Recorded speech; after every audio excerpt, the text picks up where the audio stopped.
Hey everyone, it's me, Lisa, and today we will be reviewing another book that is very popular at the moment. It's I'm Glad My Mum Died by Jennette McCurdy.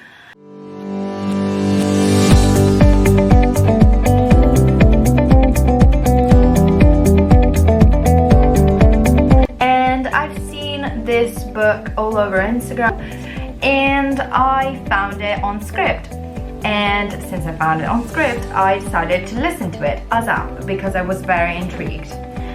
Premise: I had no idea who Jennette McCurdy was.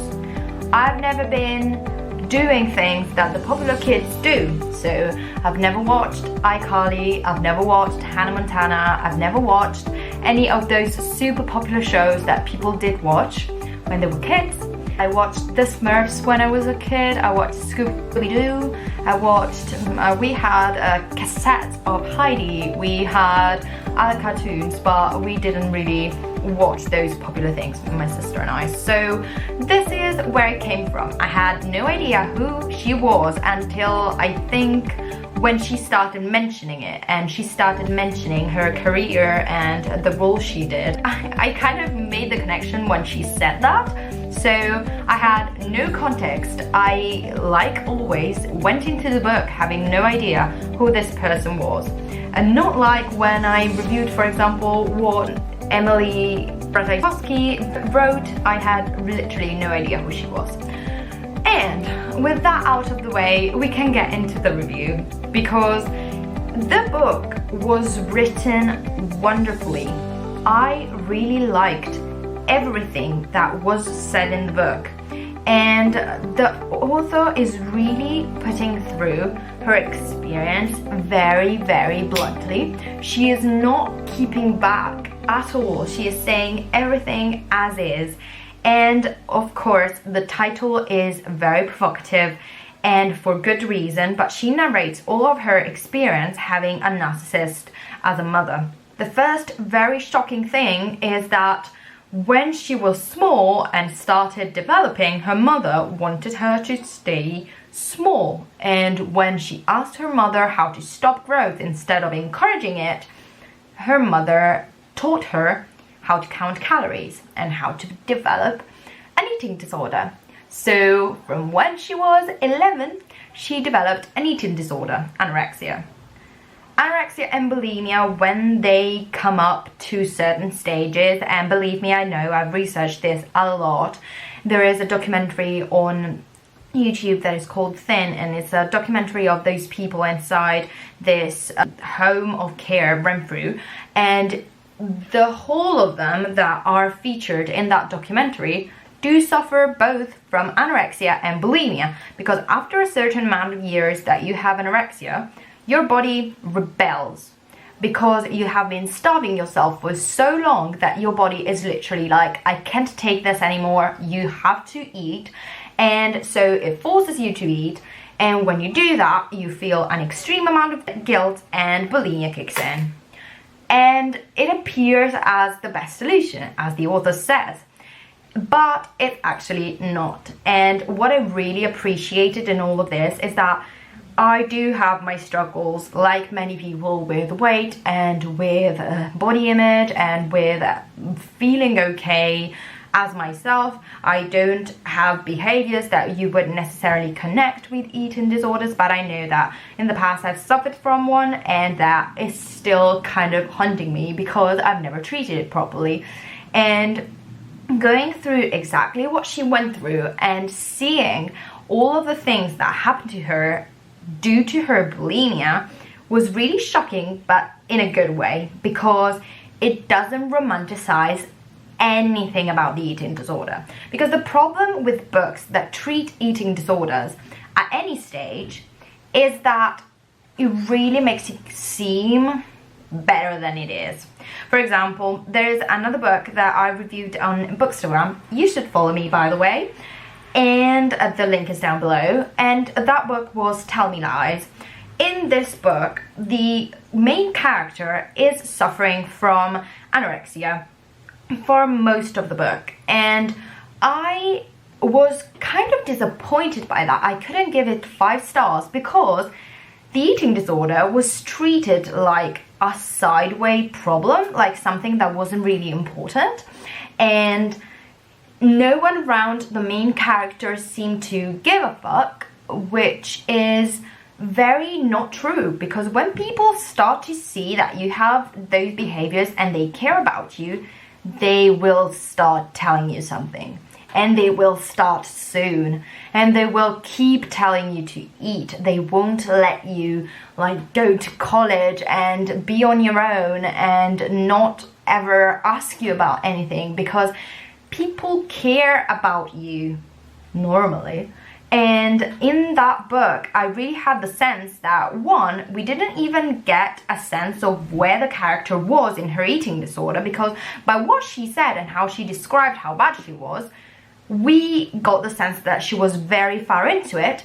And then when other people react to it, it really seems like it's not even such a big deal. She's just a tall, thin girl, which is not at all what you would see when you see a person with an eating disorder. You can clearly see they are ill, especially if they've lost their periods, because I will tell you that is not a normal amount of thin. You will see people that are super thin and you will know they have an eating disorder. So that I didn't like about that book, and that is what I loved about this book.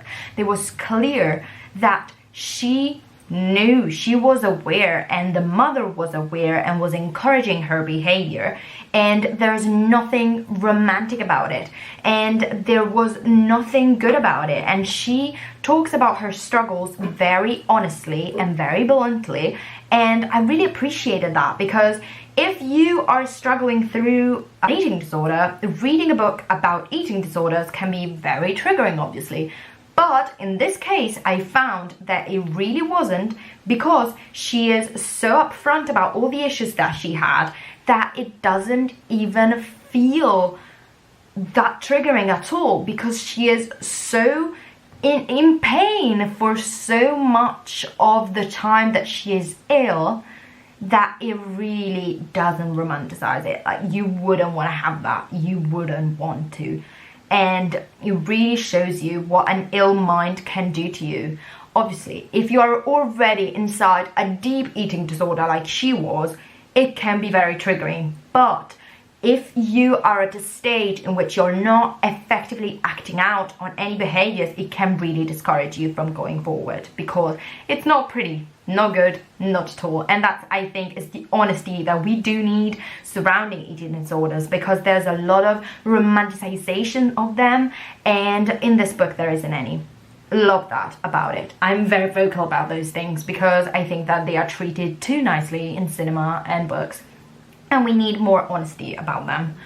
Then the whole other issue I thought was really interesting, and it really made me see how even people that are as famous and as successful as Jennette is can have bleak past. Like, her relationship with her mother is more than problematic. It's insane, because, well, apart from the eating disorder thing, we have a whole lot of other issues that are coming up that are controlling behaviors from the part of the mother, and inability to self-assert from Jennette, that was completely unable to assert herself, believing that the mother was a pillar of her reality. So this is very, very strong, and something that I thought she was also honest about. The fact that this relationship with the mother was so problematic that it really haunted her to think badly of her mother following the things that she made her do. So that was really, really different, but in some ways different good, because we have a narration of a mother that is different from many others, because normally mothers are praised and encouraged, and not every mother is a great mother. There's no beating that. There are some mothers that are great and some mothers that are not. And she also makes the point that not every single mother on earth is incredible and shouldn't be put on a pedestal, which I totally agree with. Something else that I will have to say about this book is that, coming from a real story, it makes it even more truthful and beautiful, because when you read about it and you know it's fiction, it hits you different.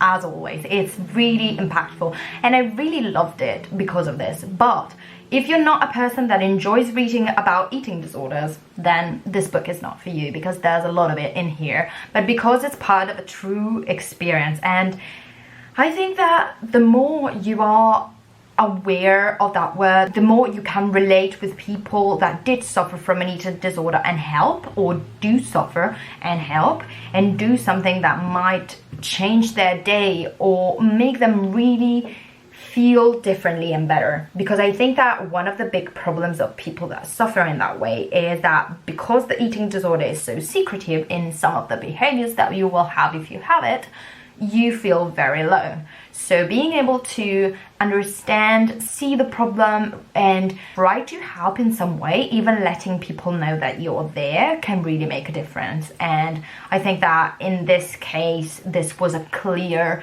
evidence that Jennette was lacking this part throughout her life, because the father was kind of absent, and she had this complete relationship with her mother that hadn't any obstacle coming from someone else's concern, or even if it did, was shut down by the mother and wasn't given any voice, like Jennette never had any voice.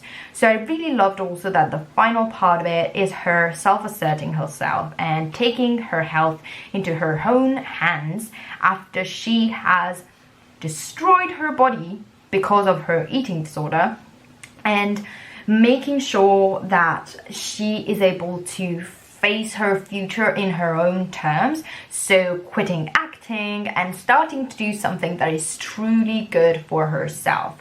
So I really loved this part of self-assertion, because also coming from a real story, we have an important step in everyone's life, that if you come from an abusive background, self-asserting yourself, being able to come out of this condition that you're in, is really important, because you can start to see your life in a completely different way and direction, and it's so much better. And it's really good for her. Like, I was so happy for her at the end that she was able to self-assert, she was able to step out of the abuse with a straight head and think about herself.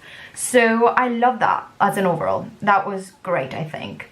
So overall, I really think that this book should be a must read, and I really think that you might really enjoy the book, because it's really written beautifully, as I said, and the topics that are encountered are very pressing and very important, in my opinion, to treat. Because I think that whenever a mother and a daughter as figures are talked about in books, there is a lot of stigma around making them look a certain way. So if you are the daughter talking about the mother, you have to put the mother on a pedestal because she's your mother. And if you are the mother talking about the daughter, you need to put her on a pedestal because she's your daughter. But not every relationship works like this, and being able to recognize that, for example, your parent, if it was an abusive parent, was not a good parent, and taking them out of the position of power they put themselves in, is really important. It is important to make you understand how not to behave if you don't want your child or people around you to feel the same way you felt, which I think that, for me at least, having suffered a lot in the past, is very important. I really need to know that I'm not acting in a bad way, not because I have an abusive mother, no I don't, but having had people make me suffer very much in the past, knowing how they did deal with me and how I'm dealing with others, is really helping me to make me a better person and make me act differently from how they acted. So I would say 5-star review from me. You should really pick this book up and give it a read and reflect on it, because it's really worth it. I really love it. Couldn't recommend it enough. I really love you all, guys, and I hope we can see each other in the next one.